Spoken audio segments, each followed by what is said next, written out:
Aloha, galera! Projeto Marcas de Combate, livro Mulheres que Correm com os Lobos. De 5 em 5 minutos estamos falando da história do patinho feio. E nós estamos falando dos tipos de mães e já falamos da mãe ambivalente, que é aquela mãe que vive dividida entre o que a sociedade diz que é o correto um pato ser, né? Então, um pato pode ser o seu filho, ou pode ser o seu projeto, ou qualquer outra criação dessa mulher. E a originalidade daquele pato, o jeito dele diferentão de ser. Então, ela ama o projeto, o filho, a criação, mas ao mesmo tempo ela tem essa tendência de querer atender a demanda social. E ela fica dividida. Então, ora ela protege, ora ela critica, e isso vai causando transtorno tanto para ela quanto para o filho, até que todos os dois ficam cansados, né? E ela pode vir a se tornar uma mãe prostrada, que é o segundo tipo de mãe que a gente conversou, que é aquela mãe que cansa então de lutar contra a sociedade e tenta aí sim enquadrar o seu projeto ou a sua criação de uma maneira que é o que atenda à demanda social, tá? E a gente estava falando dessa mãe, né?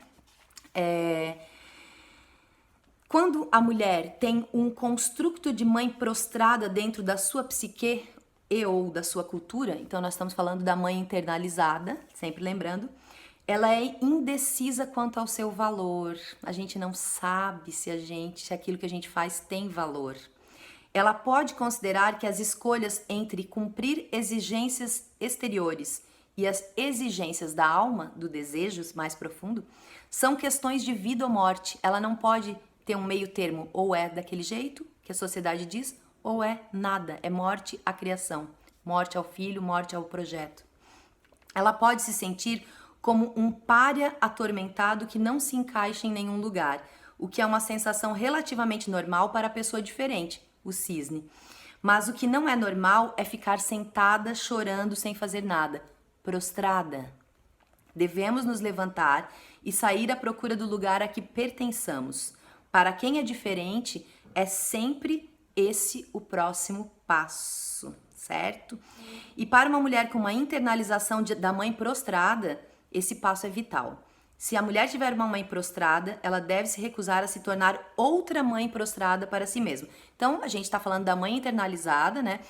Talvez a gente tenha tido uma mãe prostrada, talvez a gente tenha tido uma mãe ambivalente, talvez a gente tenha tido uma mãe forte, mas aquilo que ficou gravado aqui nos leva a nos comportarmos dessa maneira, tá? E aí tem uma outra parte aqui, que é a parte, né, dos tipos de mães, que é quando a mãe pata, fala assim: eu não estou preocupada. Quando a pata velha vem e fala que aquilo lá é ovo de perua, ela diz: eu não estou preocupada com isso, eu estou preocupada porque o safado do pai dos patinhos até agora não veio me visitar. Então tem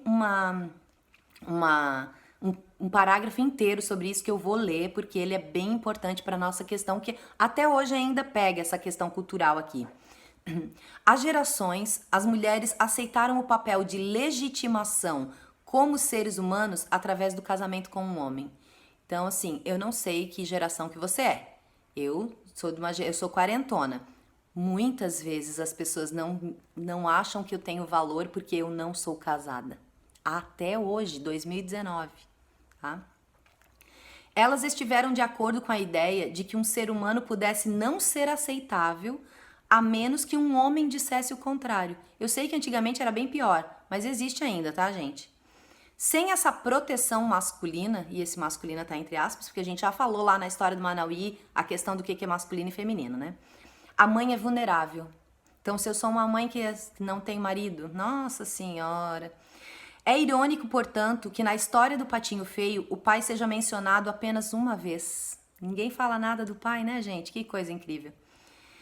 Isso ocorre quando a mãe pata está chocando o ovo daquele patinho. Ela se queixa do pai da sua prole. Aquele safado não veio me visitar uma vez sequer. Há muito tempo na nossa cultura, o pai, por infelicidade ou pelo motivo que seja, foi incapaz de ser de ajuda a quem quer que fosse. E o que é mais terrível, a si mesmo, ou não se dispôs a isso. E quantos filhos sem pais que a gente vê por aí, não é mesmo? Ainda tem muito disso. Eu vejo uma evolução, mas ainda não mudou totalmente. Seria fácil afirmar que para inúmeras meninas selvagens, o pai foi um homem prostrado, assim como a mãe pode ter sido. Apenas uma sombra que pendurava a si mesmo e ao seu casaco no armário todas as noites. Então claro que a gente está com foco aqui na mãe internalizada, mas o pai internalizado também é importante de ser observado, porque ele tem, o pai nos dá, né, o masculino nos dá essa questão da força de agir no mundo. E então eu posso sim ser prostrada ou ficar prostrada quanto às minhas criações, os meus projetos, por conta de ter internalizado uma força masculina prostrada. Tá certo, gente?